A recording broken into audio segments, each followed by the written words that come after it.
How to remove friends in Marvel Future Fight. Hi everyone, welcome back to Crazy Gamer. Today in this video, I'm gonna be guiding you through how you can easily remove your friends in Marvel Future Fight step by step. First, launch open the Marvel Future Fight game on your device. Once you're inside the lobby screen that looks like this, go ahead and click on the menu button at the top right corner. Now from the menu option, select Friends.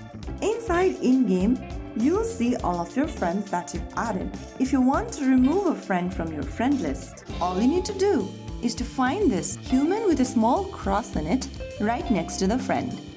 Click on that and then click on the OK button to remove the friend from your friend list.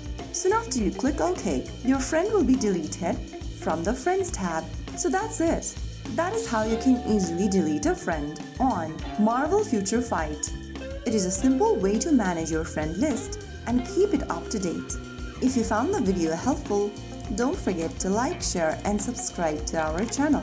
I will see you again in the next video. Thank you for watching.